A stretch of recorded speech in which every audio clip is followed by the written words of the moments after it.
Oh, well, my name is LaMecca Ransom. I'm a 51-year-old female veteran. It's been about 20 years since I served. I served 8 years in the Army, and I'm also a nurse. So currently I am back in school trying to get back into the nursing field and pursue the new things that are going on with the VA. So it took me a while to file, to really get into the system because 20 years ago when I got out, it wasn't a lot of opportunities. It wasn't a lot of help. You know, you just kind of wing it on your own. So I'm very excited about what's going on with the VA, and hopefully we can have some new experiences for the VA, especially the females. Especially the females. So. Well, the kitchen already had a reputation for helping people in Springfield for years. And I was in a position where had suddenly become, I was not jobless, but the job that I had wasn't paying me. So before I actually was homeless, I was looking for help to help me with that, you know, the financial payments or any kind of financial assistance with that. And lo and behold, the Home at Last program was recommended to me, actually. Actually, there were 3 or 4 programs that were recommended to me because I was in a situation where if I wasn't able to pay the rent, I would have been homeless for that month. And out of the 4 organizations, 1 organization called me back, and it was Home at Last. When I was recommended the program, I want to say it was one of the family assistant counselors at the Springfield Army here. And I hadn't heard of the program. So I was excited to learn, you know, there's some financial help and there's some resources, you know, and then with the financial thing was a major thing, but there were other issues. You know, I have my own medical history and things that I was dealing with that I also needed help with. Not just the rent, it was other things. And they were a great bridge for me to let me know what else is out there and who else can do this. And if they couldn't help me, you know, they would point me in the right direction, which was, I very much appreciated that because a lot of the information that I found out, it wasn't widely available. A lot of veterans still don't know about the program. And I didn't know any women. I didn't see any females. So I was like, what's, you know, where are the women? What, you know, maybe they don't know what's going on, you know, what's happening. So I needed the help, but then I was interested also in helping other veterans get help because there's a very large veteran community here in Springfield. And quite a bit of that population has a lot of needs, homes, mental health, a lot of things. I have an 11-year-old son that I am parenting. I have adult children, but they're out doing their own life thing. But again, I'm a parent of a young child. So I was very concerned, you know, also with his mental health. You know, I guess unless you're homeless or in that position, it carries a lot more than just that word without a house. It's a lot of things that you're less, not just a home.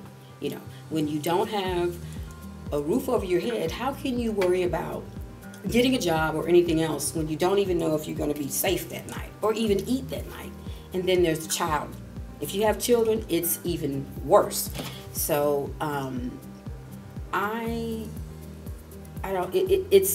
it's not just Springfield. You know, this is nothing unique to us. It's a worldwide problem. So it's my hope that whatever comes about, if it's something that's going to help not just veterans, but whoever needs the help, then so be it. So be it. I'm all for it. I'm a mom, and a lot of parents don't want their children to know that there's things going on. My son wouldn't be able to tell you anything about it because he doesn't know that. You know, he doesn't know that, you know, the financial situation of what it was or that we were almost homeless. He has no idea, which that's fine with me. you know, if it was to a point where my child was affected by it, I'd probably really be, you know, not doing this interview. I'd probably be mentally in another place. So he doesn't know. He doesn't know. He doesn't realize. He's 11. He's at, you know, I don't want him to be worried about that. I don't want him to be, because he already is. You know, he's the only child in the house, so we're together quite often. So he's very sensitive to me, what I'm doing, what my reactions are, and so I need to keep myself in a place where he's not worried about the adults things. He just needs to be a kid and worry about kid stuff.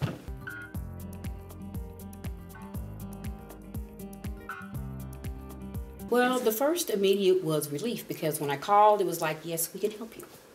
And quite frankly, at that moment, that's all I was ready to hear, because I needed immediate help. If I didn't get help, I was going to be on the street. So they gave me what I needed, which was comfort and assistance. Yes, we can help you. We're going to help you. So relief was number one. And number two, there was not just helping with the rent. It was other things, counseling, somebody to point you in the right direction, and even connect you with other veterans, because a lot of times, if you aren't familiar with military at all, it's hard for a veteran to tell you what's going on, because we will feel like you don't understand. You haven't been in those shoes. And so a lot of us don't. We suffer in silence. We suffer in silence.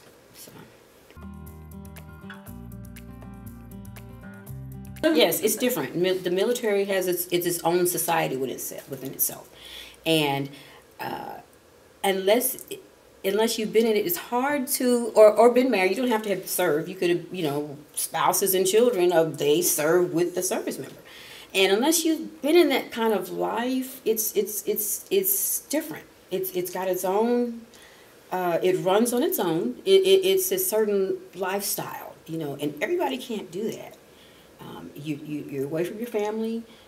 At times, you don't know how long you're going to be gone, or even where you're going, and neither do they. So I think it's very important to not just think about the veteran, but that everybody that's affected in the family of the veteran, because they are affected by that veteran's actions, whether it's good and, you know, progress and things are going wonderful, or it's the other way.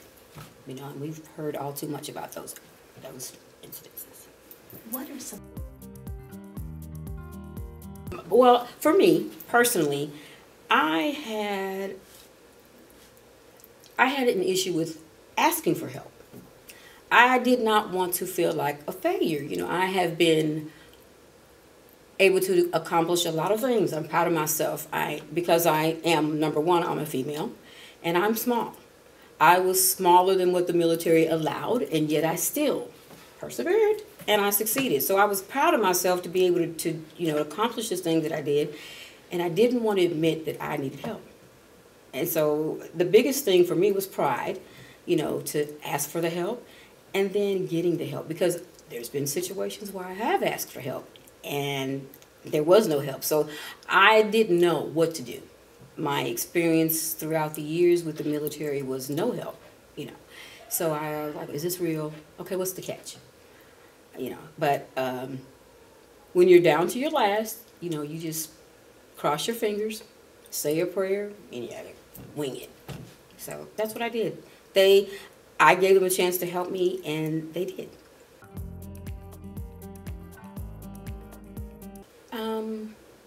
There will be a lot more people in those meetings with those signs. A lot more children in foster homes, roaming the streets. There is a lot of, Springfield is a very progressive, very, it's a lot going on all the time. We're growing exponentially. But the homeless have been pushed aside. Okay, the kitchen is the only place that I know of that's been around to help people in those situations. And when that goes, I mean, what do you think people are going to do? They're not going to disappear. Homeless people are not going to go away. There's no place for them to go. And if you don't house them somewhere, they're going to be your neighbors. They might be under your porch. They might be in your garage. But people have got to have somewhere to go. And if it wasn't for the kitchen and these types of programs, I don't know what would be. Springfield wouldn't have a nice reputation that it has because you have a lot of dead people on your hands. Because you look, case in point, today. It was 60 degrees today. Now it's 36. Can you imagine being homeless with your child on a day like today, trying to figure out where you're going to go sleep? Because the holidays are over. Christmas is over. But life happens every day. Life happens every day, whether those holidays happen or not. And people are sick and tired of being sick and tired. Help is needed, and help needs to come.